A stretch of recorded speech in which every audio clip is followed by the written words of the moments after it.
So what is up, guys? Nick here, helping you to master your technology. I have had the Samsung Galaxy S9 now for about 1 month, and I want to share with you in this video basically what my experience has been like using the smaller Galaxy S9 and if it's still worth it. Samsung actually just released today a 128GB model of this phone, as well as a 256GB model as well. So now you can get even more storage than the one I picked up on day one, which is the 64GB edition.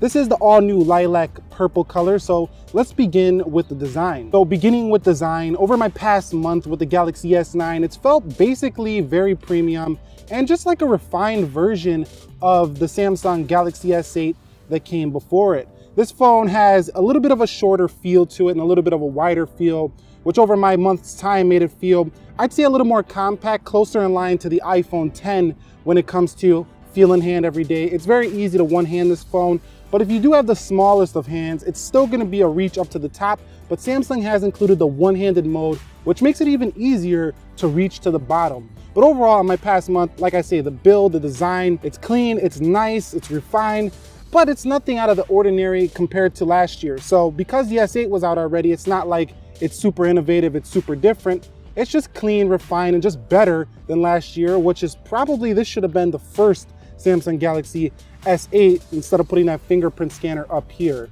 So overall, I've enjoyed it quite much over my past month using S9. Now, in terms of software, the Samsung Galaxy S9 is not everybody's cup of tea. Like, you know, it might not be yours. It's not always mine, but sometimes I do like having all the features that the software does have to offer on the Samsung Galaxy S9. And it's just easy to say, well, this is the best iteration of the software ever, but it actually has been in my experience. Like, it literally performs much faster than prior versions and kind of what I've been expecting Samsung to do for the longest, and that is make their software as fast as all the features that it's offering. So like, make it speedy because you're giving so many features, we don't want to have a laggy experience. And the Galaxy S9 is the best version of that ever. Now, I did have one lag, only one time when I was using multi-window. The top bar where you do hold the multi-window did lag out just a little bit, but other than that, there hasn't been one problem. And it's not like, you know, Apple on their iPhones is not victim of this either. They sometimes do have apps that crash and go all wonky on the screen. So I'm not gonna knock Samsung too much for one lag in 1 month. We're not gonna talk too much more about the camera because I've already talked about it a ton. I did a Galaxy S9 Plus versus iPhone 10 comparison. This has basically the same camera, but this is really the story, the camera reimagined. And what has my thoughts been with this one? Well, if you never need that telephoto lens, you're basically getting one of the best cameras that the market has to offer today. So, I mean, it's pretty obvious, you know, I'm gonna say it's a good camera because I'm not gonna sit up here and say it's not.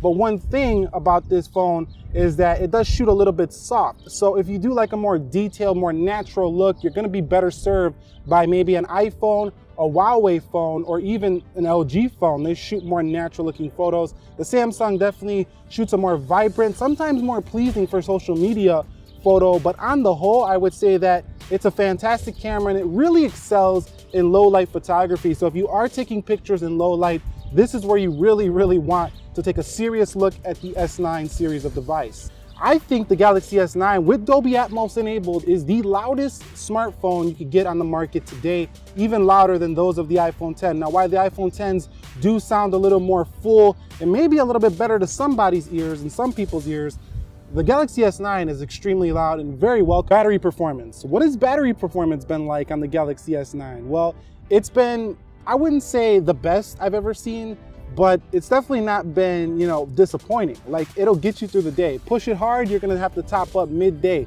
But if you don't push it hard, just like all the other smartphones on the market, the Galaxy S9 is definitely gonna go the full day. So no issues with the battery life overall.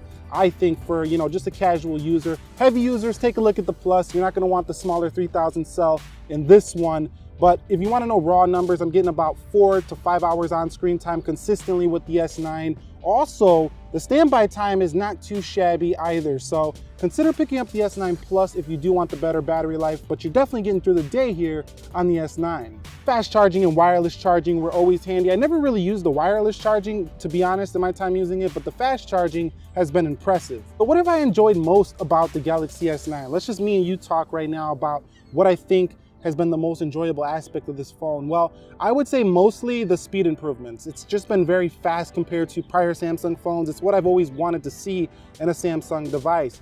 Also, I do really like the camera, specifically in low light. In the daytime, I can't really tell too much of a difference between any other phone on the market in this price category. However, at nighttime, I can really see that difference. Also, I like the slow-mo features, the fun AR emoji, and the 4K 60. A lot of people complain, well, it can only do 5 minutes. If you're making movies, you don't really need to record more than 5 minutes at a time. But if you're doing interviews and things like that with your phone, then it's gonna be a problem at 4K 60. But just throw it in 4K 30 and you can go for 10 minutes and that should be plenty enough. I also liked having expandable storage. I know a lot of people think this is a dying thing on phones, and it might be, but I really like taking the SD card out, popping it in the camera, popping it in the computer, and I'm good to go. That's a really nice feature. Cloud storage is still not as convenient as a physical storage because you can't access it unless you're online. So expandable storage has been great. And overall, just this new lilac color, it is pretty nice to see and just a refined build. So it's a good smartphone. It hasn't blown me away just because using an S8, it's not that much different. But if you haven't